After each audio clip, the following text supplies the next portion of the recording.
This is Phil Lamar, and you are listening to the GeekCast Radio Network. I know what you mean, Ferb. It does seem like more than 104 days. Hello, and welcome to episode 78 of POWCA, brought to you by the GeekCast Radio Network. I'm your host, TFG1Mike. Joining me, as always, is PecanCtMichael. Hello. Hey, how's it going? It's going, and today is the 78th day of summer, and this means it is the day that GCR finally gets back to our new cartoon review podcast for 2021. Are you ready to jump on the roller coaster of a ride that is the podcast organization without a cool acronym? Can't stop, won't stop. That's right. As of this recording, we have 26 days left of the podcast. And today, folks, it's... oh, boy. I absolutely love this. It's a very special day because I'm actually going to most likely edit in the actual audio, but I have to read this. A long time ago in a studio in Burbank, California, a ragtag group of animators made a fake trailer for a Meep sequel they never intended to make.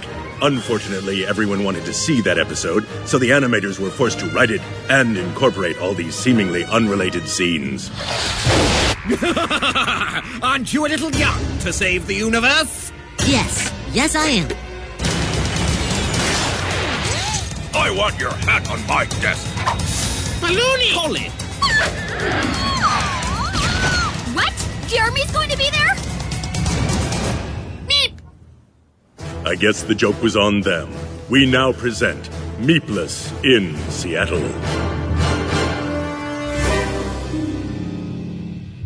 I am not a voice actor, ladies and gentlemen. That was the amazing, talented Corey Burton doing the narration for the opening to this episode. He is amazing. He is amazing. He is awesome. I wish we could get him on an episode of this show or an interview or something. Never talked to him yet. Huh? No, I haven't talked to him yet. I haven't talked to D. Bradley. We haven't talked to Perry yet. We haven't talked to anybody yet. Honestly, I don't think it'd be that hard to dig these people up and talk to them. You might want to rephrase those words. Well, are they dead? No, but still. Oh my God. I mean, it does happen. Like, seriously, everybody's going to point to episode 78 and say, these guys, for this podcast, they're the reason why this person died 6 months later. That's right. He foreshadowed it poorly. I just saw Kelly. Is it Kelly Hu? Stacy. She was the mom in this Goonies remake. It wasn't so much a remake as much as it was a spiritual successor to the Goonies movie. Actually had the guy who played Data in the Goonies. But she was the mom, and I'm like, wow, she's older than I thought she'd be. Kelly Hu's older than you thought she would be? Well, they had her playing a mom with a big gray streak, but... Oh, Lord. Thought it was funny. But if you listen to her, it's like, oh my God, that's Stacy. Wow. Mm-hmm.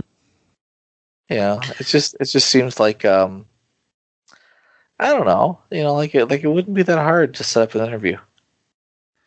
And it probably isn't. And we probably will at some point. You never know.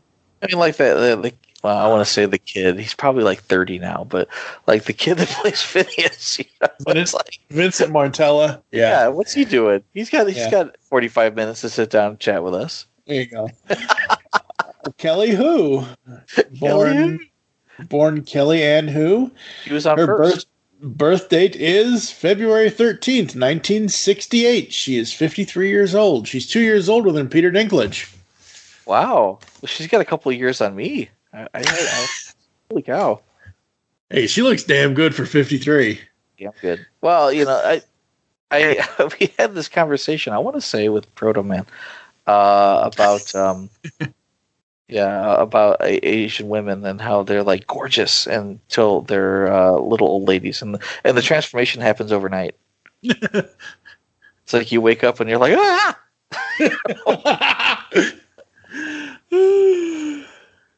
Yeah, Kelly Hughes, very pretty, yes. Woman, very attractive woman.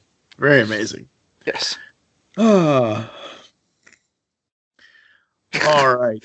I had to calibrate my cute tracker for Kelly Hugh. Yeah. Yeah. Calibrate the cute tractor. Uh-huh. Yep. Oh, did I accidentally get into the episode? I'm sorry. Well, we were already here. We kind of got out of the episode for a while, though. All right. Let's get back in, shall we? Ready to go? Sure. So you're okay with not, busting your brothers first? Yeah, I've been spending all my time worrying about Phineas and Ferb. I used to have other things to worry about. Like, what? Jeremy's going to be there? I just need to broaden my anxieties. Yeah, I guess if you're gonna have an unhealthy mind frame, it might as well benefit me. Now, the mall is waiting. Yeah, and no more worrying about Phineas and Ferb. I mean, if I did half the things they do, I'd get so busted. Uh-oh. I just lost you, didn't I? Stacy, if I do what Phineas and Ferb are doing, I would get busted and them along with me. A sacrificial bust. I almost got you I can take the hit. out the door. But they'll never see it coming. To the mall. Ooh, la. Mom, if you need me, I'll be outside with Phineas and Ferb. And when you get a break from your French lesson, feel free to pop outside and check out what we're doing, okay? Okay, Candace, honey. Oh, would you take the garbage out? It's over by the door. Sure thing, Mom. Okay, Phineas and Ferb, what are we gonna do today?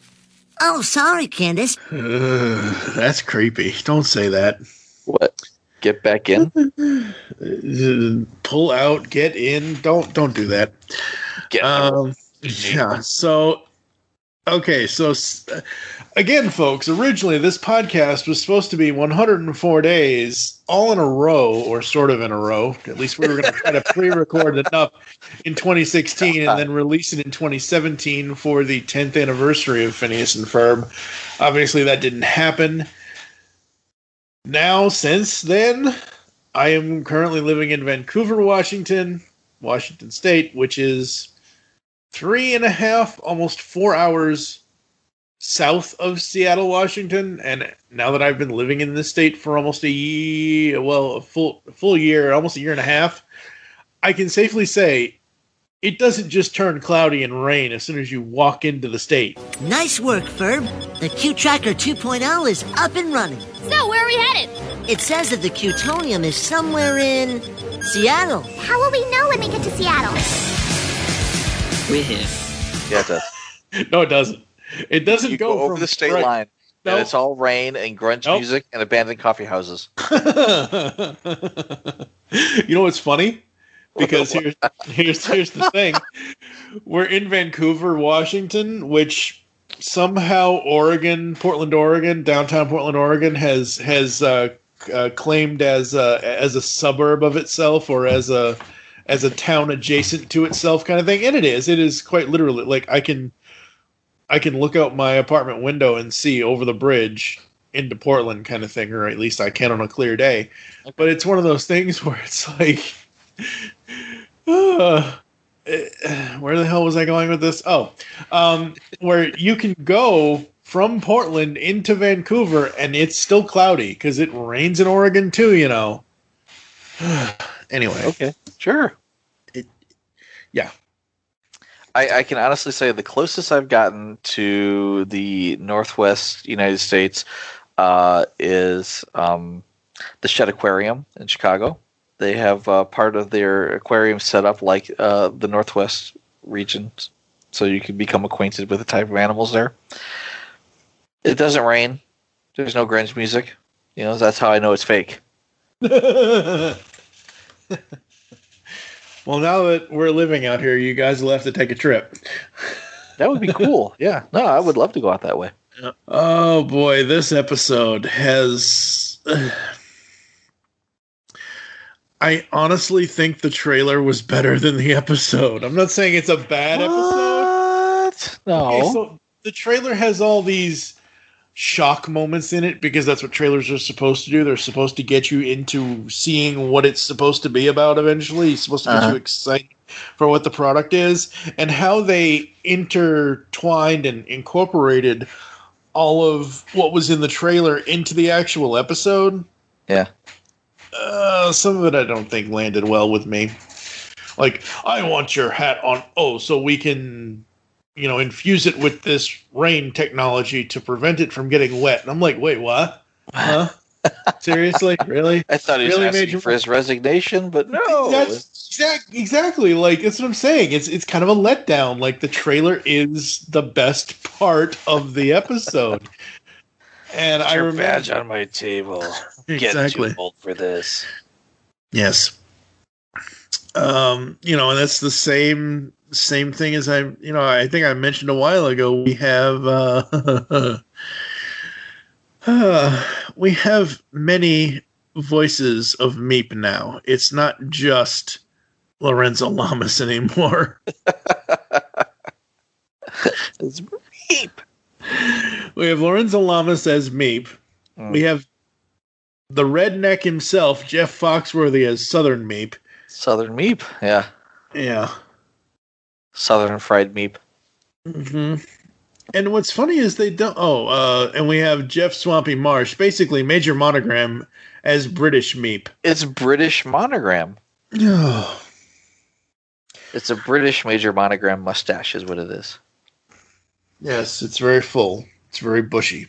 I honestly would have been happier if it was just Monogram. If he was just like, I'm putting this on and now I sound like Major Monogram. I'd be like, awesome. That works for me. Absolutely. Did not think Winston Churchill had a bushy mustache, but that's what they were going for. Well, my little friend, it looks like we're about to meet our untimely demise. Yeah, speak for yourself. I'm going to try to land on you so you'll break my fall.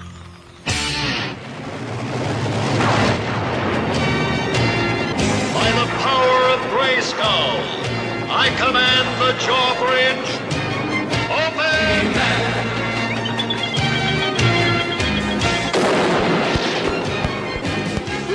The Powers of Grayskull series will cover every episode of all 4 Masters of the Universe cartoons. Join Optimus Solo and myself, TFG1Mike, as we tell tales of Eternia, discover the myths of Etheria, become masters in space, and finally Masters of Grayskull. We'll have a commentary on the Secret of the Sword film, and a few other special episodes. You can find this 125-episode-long podcast in iTunes and on the web at GeekCastRadio.com. By the power and honor of Grayskull, we all have the power. Hurry, Skeletor, hurry! I am hurrying, I'm hurrying! Do you like retro cartoons? Then Saturday Morning Rewind is the podcast for you. Join them each month as they talk about classic cartoons and interview legendary voice actors like Jim Cummings. I am the terror that flaps in the night. Corey Burton. Sometimes things can be so funny. Rob Paulson. Sure, Brain, but how are we going to find chaps our size? Nancy Cartwright and many more. Eat my shorts. So grab a bowl of Lucky Charms. They're magically delicious. Put on your hammer pants. Go to SaturdayMorningRewind.com.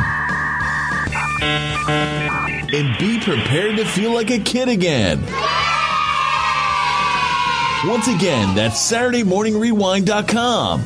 Saturday Morning Rewind was voted Best Podcast Ever by its host, Tim Nidell. So it's gotta be good. Well, I am shocked and dismayed.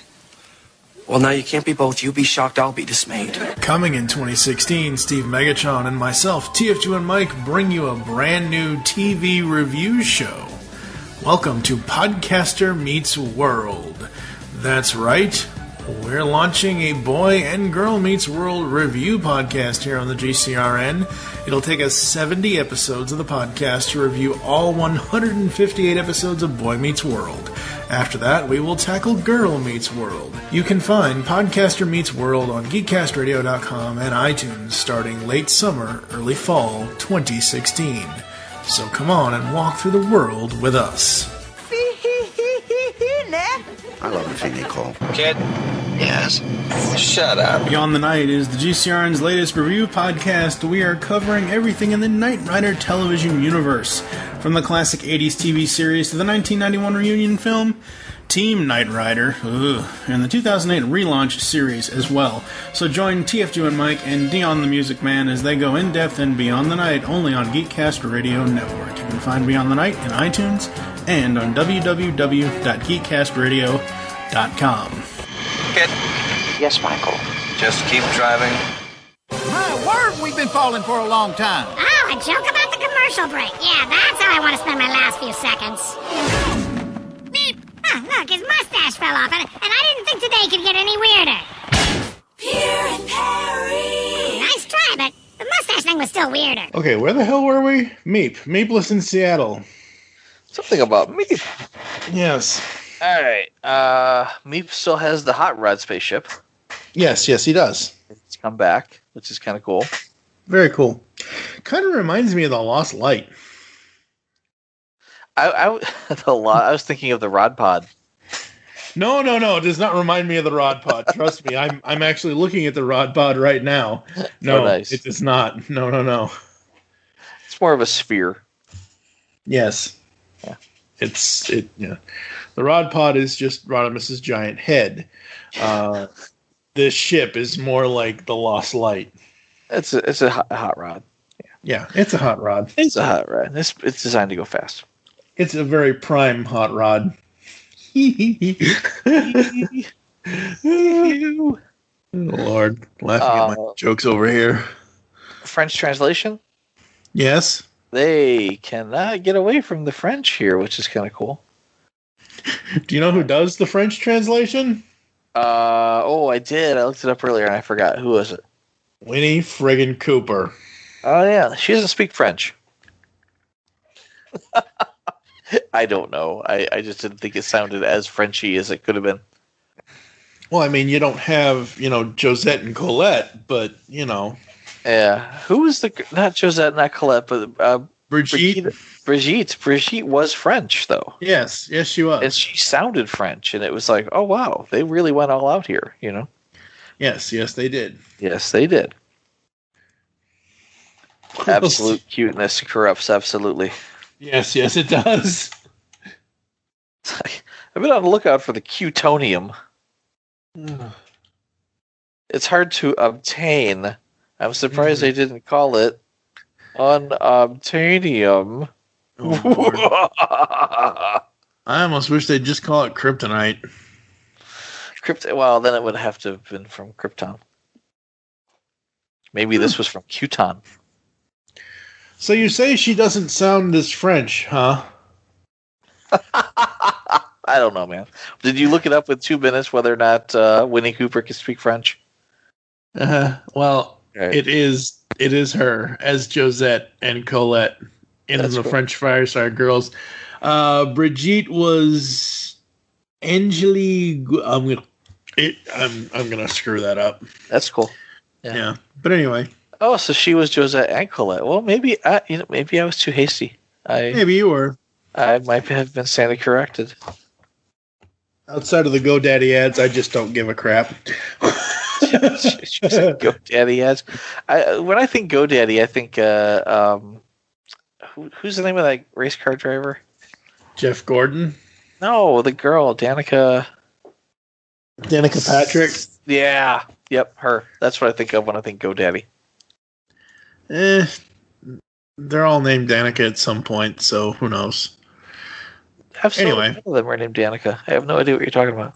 Anyhow, moving right along at a glacial pace. Yes. I think it's funny that they went like a semi-romantic route with Doof, with the Doof story, and that he has gone to Seattle to cheat on Perry with a panda. With Peter the Panda, yes. Yeah. And but it seems like an odd. Well, it's not the first time though. No, this is the second time. I've been caught cheating. Oh no. Doof gets cutified, but not entirely cutified.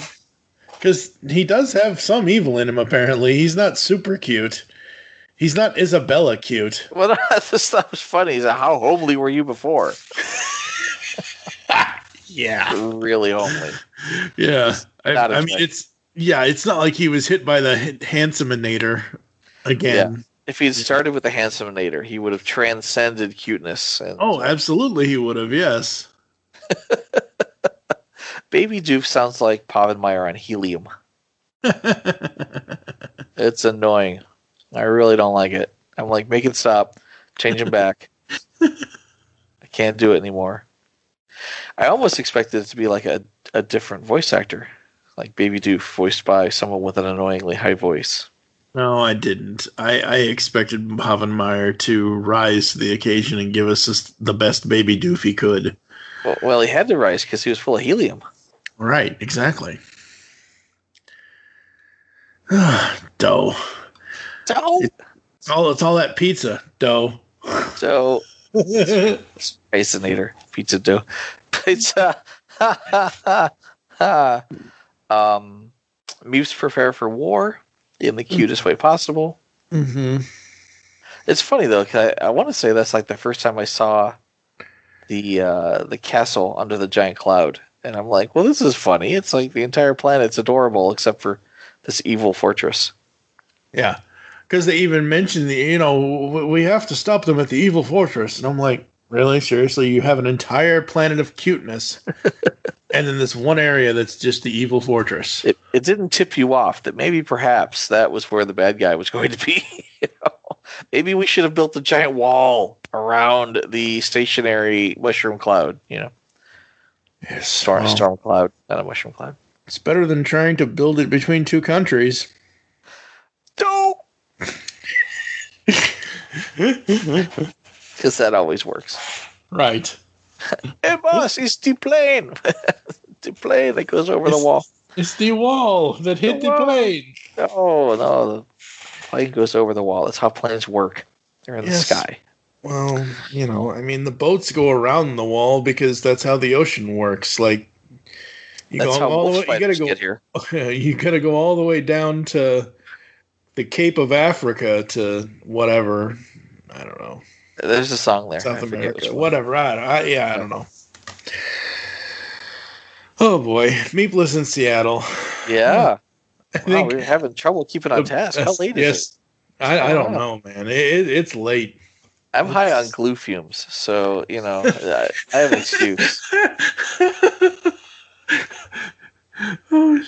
Now I really do have to put that story in here. Well, it's a quick story. The sad thing is I wasn't recording it. Now, see, this is why I record everything. Oh, damn it! Damn it! The long and the short of the story is I had a crack in my headset, and I used super glue to glue it together, and then I waited like an hour for it to dry, but it still smells like super glue. I mean, I got that. I get like a little headache, because of the super glue that's like sitting on my head. It's not my fault. Totally expected it to dry by now. Anyway, where were we? Balloony. Balloony's evil. Balloony's evil, and he dies, and Doof has a death scene with Balloony because, as soon as the balloon gets popped, the entire robot just falls to the ground. Sure. Killed the brain dome. Well, he's evil, but then he's redeemed. Yes. It's like Darth Vader over the first Star Wars trilogy.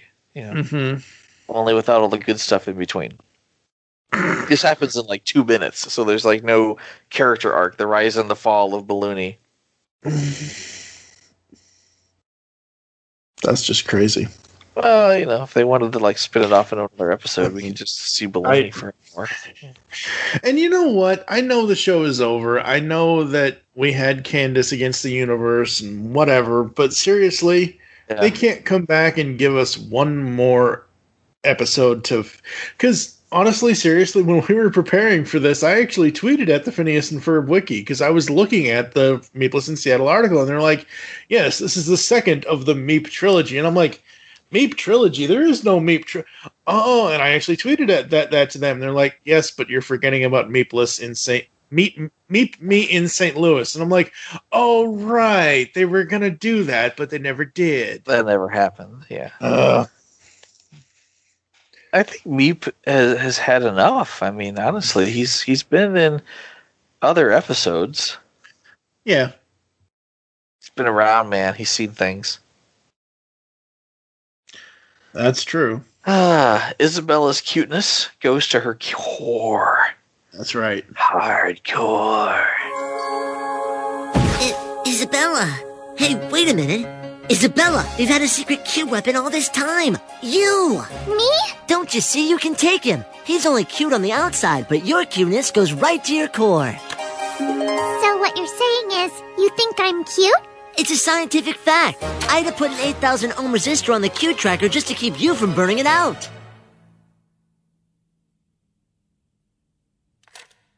Close enough. I'm on it.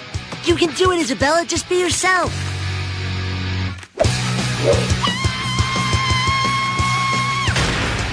Hey, Mitch.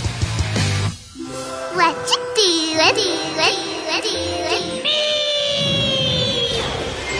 And and you know what? Now she's the princess of Meep World.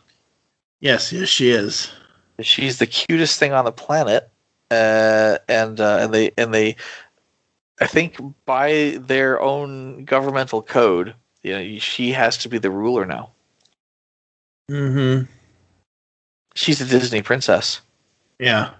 Yeah, officially. She is, of course. Absolutely. That's right. She's the princess of Meep World. There's another story there. They should have like a whole series of just Isabella ruling Meep World. Mm.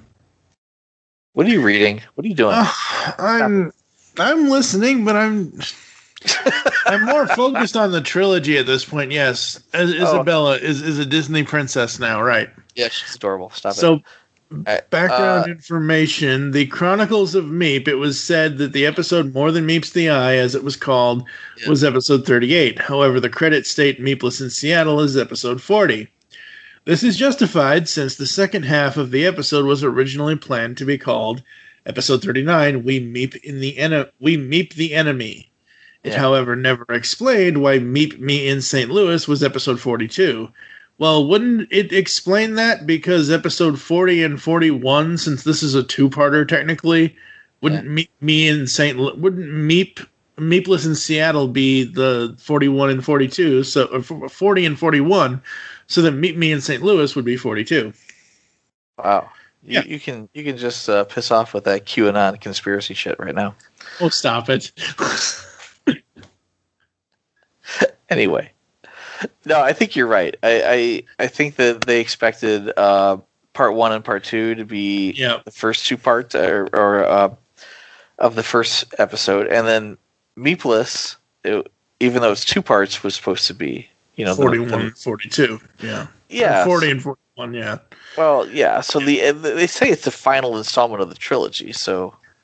Yeah. True. Of course, that's how it was supposed to work the whole time. I think. Mm-hmm.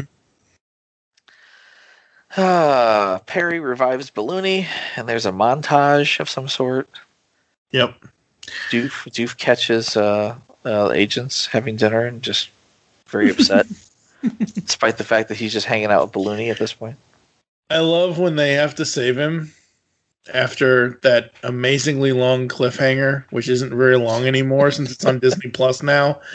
I love how they have to save him, and Peter and Perry, and then the song Peter, like the singers, your beloved background singers come up and go, Peter and Perry.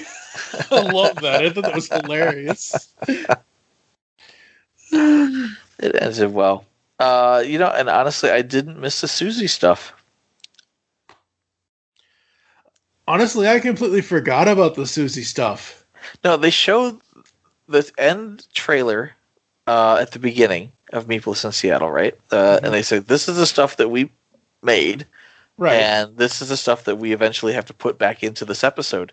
And at the end, I'm like, there was no Susie stuff. And then they put the Susie stuff in the next trailer. For Meep Me in St. Louis, yes. Meep Me in St. Louis, yeah. And I'm just not a fan of Susie. So I can do without her. And honestly, I can do without the fake bullet time.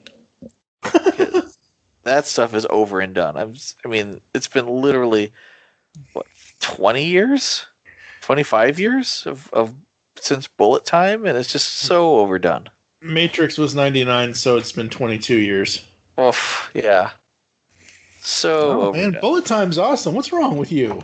Fine. I need my I like bullet time. I just don't. I need my Transformers to be bullet timed. Spin around them. That would be amazing. Have Sunstreaker or Sideswipe just come up and spin kick a bullet time bullet. Oh, Sunstreaker probably wouldn't, because my paint. Be careful.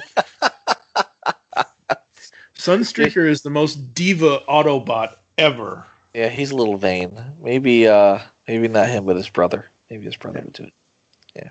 Just fire the jetpack at it. Hey, he's still trying to jetpack. Anyway, yeah. So that was that. Yeah, that was that.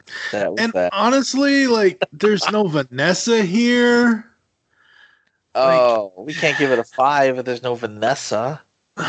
Well, that's your rule. I mean, well, that's just. I was going to give it a 5. I give it a 5 for double episodes of Meep. All the Meep episodes get 5s. Yeah, honestly, we didn't get Vanessa, but we got Isabella in her core element. I mean, at the end there, it's like, Isabella, you're so cute, you have to rescue us, and she's just like, you think I'm cute? And she does the whole hair toss thing, and she says, what you doing? And it's like, that is adorable. That is just goddamn adorable. And she saves the day. And it's like, you know what? How should I put it? I am willing to overlook the lack of Vanessa because they put the spotlight squarely on Isabella. And just let her just be full on Isabella for a little bit. Yeah, I'm not 4.5. It's a Meep episode. Come on. Nope, 4.5. 4.5. All right. What lost that extra half a point for you? No, Vanessa. You just said it. Like you said, you're willing to overlook the Vanessa thing because you have overabundance of Isabella, and I'm like, yeah, I'm not willing to overlook no Vanessa. Like, she should have been in here somewhere. But she wasn't in the first Meep. True, but it would have made it better if she was in this one, because this one was never supposed to happen. That's the thing. We didn't know what to expect with Chronicles of Meep, and she wasn't in that, but it still got a 5 because of Meep and because of how awesome it was. However, when they put this trailer together and then they went back and made the episode, we knew we could expect something, or what we had some sort of expectations, and my expectations included Vanessa this time. Honestly, what would have been amazing is if they had, instead of using Susie in the bullet time, they used Vanessa. Yes. See, in Meapless in Seattle, I would have been righteously upset, and understandably so. Yeah, if they hadn't included that scene. You know, it's funny. Obviously, we know what this title is a parody of, which obviously Sleepless in Seattle in 1993. You know, Nora Ephron, Tom Hanks, Meg Ryan. Yeah, Tom Hanks, Meg Ryan movie. Yeah, amazing. And you know what the funny thing is? It took me 20-something years to see that movie. I saw Tom Hanks and Meg Ryan in a love story form kind of thing in You've Got Mail first in 1998. I had never seen Sleepless in Seattle, and I went back about 5-6 years ago and watched it. I am not that thrilled with that movie. That's Tom Hanks, huh? Yeah, Sleepless in Seattle is Tom Hanks and Meg Ryan. What was the one with Billy Crystal? City Slickers. No. It's Billy Crystal and Meg Ryan. Billy Crystal and Meg Ryan? Yeah. I'll have to find that off air for you. What else you got from Meapless? Please, you're always the first one to be like, oh, let me check the wiki. When Harry Met Sally. Oh, When Harry Met... Yeah, that one. Yeah, I was thinking When Harry Met Sally. Damn it. Yeah. Anyway, yes. Tom Hanks. Tom Hanks is a national treasure. Sort of, I guess. He's right up there and almost touching Frank Welker. Yeah, as national treasures go. Yeah, very true. Very, very true. Oh, Lord. Anything else on Meapless, or are we out of Meep quotes? I'm out. I'm good. All right. We're going to take a quick break this time, and we'll come back with the closing after this. this is Megatron, leader of the Predacons. And I'm going to ask you one question. Children who lives in a colony under the sea, depth charge fish pants. Who wants to kill Rampage for you and for me? Depth charge fish pants. Whose anti-very goodness is misunderstood? Depth charge fish pants. Who sounds like Batman and Clint Eastwood? Depth charge fish pants. Depth charge fish pants. Depth charge fish pants. Depth charge fish pants. Excellent.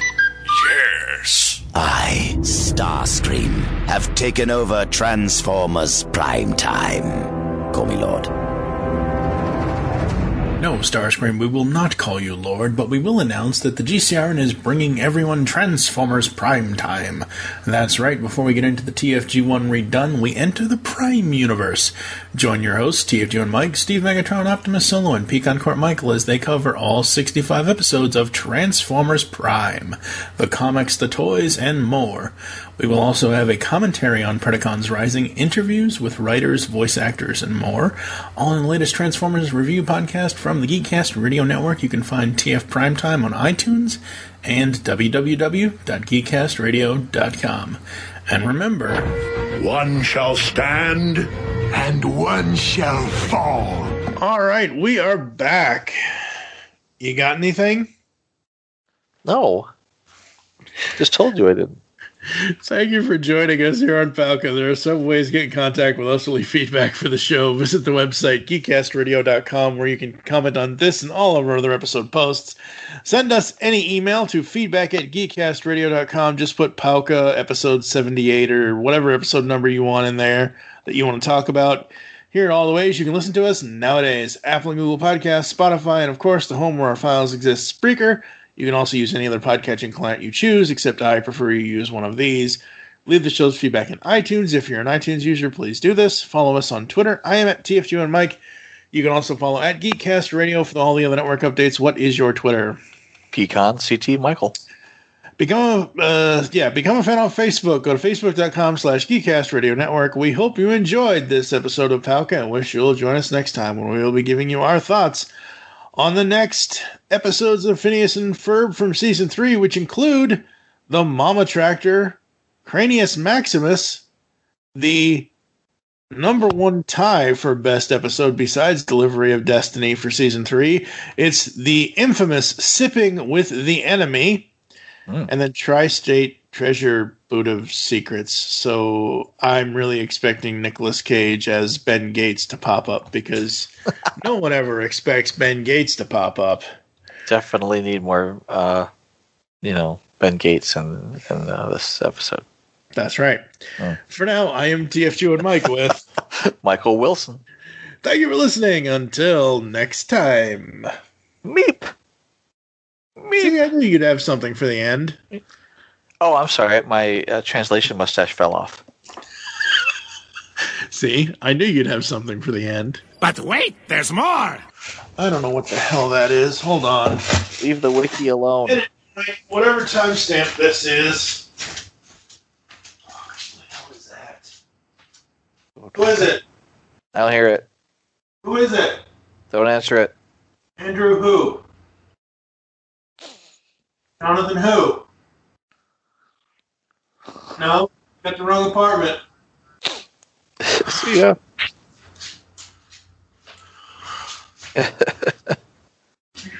Not me. Put it on mute. Is Andrew there? Is it Jonathan there? No, sorry, I didn't even open the door. Right. Hell no. I ain't opening the fucking door. You kidding me? And now, a trailer for an episode we also have no plans to make. Pay attention up there! Jerry the platypus? Ferb, aren't those extinct?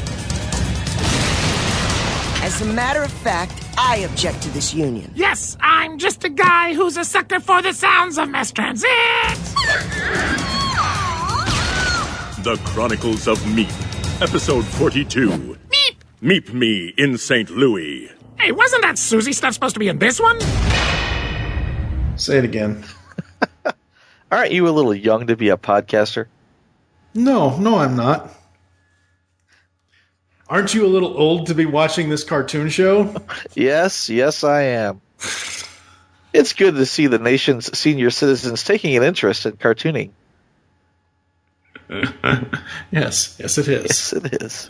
There's not really any more. That's about it. I just realized something about myself. Apparently, I run faster than a panda bear, but not quite as fast as a platypus.